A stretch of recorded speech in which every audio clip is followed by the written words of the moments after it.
కల్లో ఈ రాయలసీమలో డ్రోన్ సిటీ పెడుతున్నాం. డ్రోన్లు ఉత్పత్తి చేస్తారు, డ్రోన్లు ఏ విధంగా పనిచేస్తాయి యూస్ కేసెస్ తయారు చేస్తారు. ఇంకో పక్కన డ్రోన్స్ ఏ విధంగా డిఫెన్స్లో యుద్ధానికి పనికొస్తాయో అవి కూడా తయారు చేయడానికి ముందుకు పోతున్నారు. భవిష్యత్తులో మనుషుల కంటే డ్రోన్లు ఎఫెక్టివ్గా పనిచేస్తాయి. రోబోలు వస్తున్నాయి, డ్రోన్లు వస్తున్నాయి. ఇవన్నీ సమర్థవంతంగా ఉపయోగించుకుంటే మన పొలాలకు తెగులు వస్తే పెస్టిసైడ్ కొట్టే దగ్గర నుంచి అదే మరిగా సెటిలైట్ ద్వారా ఎలాంటి పంట వేసాం, ఆ పంట ప్రొడక్టివిటీ ఎంత వస్తుంది, దానికి మార్కెట్ ఏంటి, ఇవన్నీ కూడా మనం ముందు చూపుతో ముందుకు పోయే అవకాశం వస్తుంది.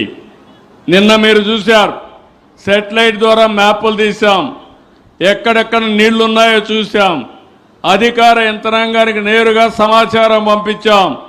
పలానా ఇక్కడ నీళ్లున్నాయి, ఆ నీళ్లన్నీ తీసేయమని స్పష్టమైన ఆదేశాలు పంపిస్తే గంటల్లో నీళ్లు తీసే పరిస్థితికి వచ్చారు.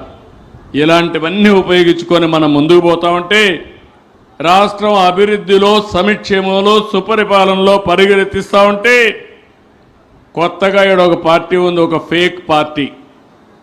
దాని పేరే ఫేక్ పార్టీ. వాళ్ళకి ఏమీ దొరకడం లేదు, వాళ్ళ జీవితమే ఫేక్ జీవితం. నేను ఎందుకు ఈ మాట వాడుతున్నానంటే ఇక్కడ ఉండే మీ అందరికీ ఐడియా ఉంది కదా, వివేకానంద రెడ్డిని చంపిన గొడ్డలి ఎక్కడ కొన్నారో మీకు ఐడియా ఉంది కదా. ఉందా లేదా? ఉందంటే చేయిలపైకి ఎత్తండి. దానిపైన ఆ గొడ్డలితో చంపి ఆ నేరాన్ని నాపైన నేనే ముఖ్యమంత్రిని. నాకే ఆశ్చర్యం వేస్తుంది, ఎంత అమాయకుడు ఎట్లా మోసపోయానని.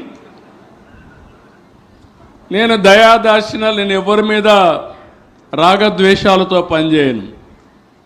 అదే సమయంలో ప్రజలకు నష్టం కలుగుతుందంటే, మీ ప్రాణాలకు, మీ ఆస్తికి నష్టం జరుగుతుందనుకుంటే ఎలాంటి వ్యక్తి అయినా, ఎలాంటి సమస్య ఉన్నా ఢీ కొట్టడానికి నేను సిద్ధంగా ఉంటానని మరొకసారి తెలియజేస్తున్నా.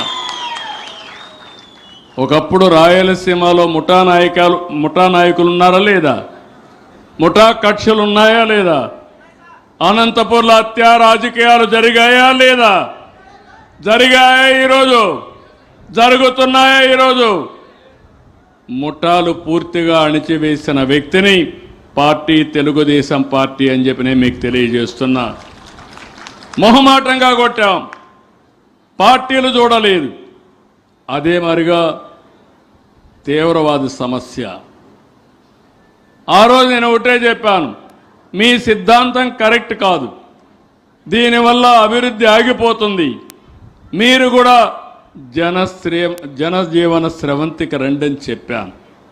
నా మాట వినలేదు. ఆ రోజు మీరు చూస్తే హైదరాబాద్ చుట్టుపక్కల తీవ్రవాద సమస్య ఉండేది, గట్టిగా యాక్ట్ చేశాం. కడాన మీరు చూస్తే తిరుపతిలో 2003లో నా మీద 23 క్లెయిమోర్ మైన్స్ బ్లాస్ట్ చేసి సాక్షాత్తు వెంకటేశ్వర స్వామి దిగొచ్చిన ప్రాణం కాపాడాడు తప్ప ఇంకోటి కాదు. ఇది అసాధ్యం.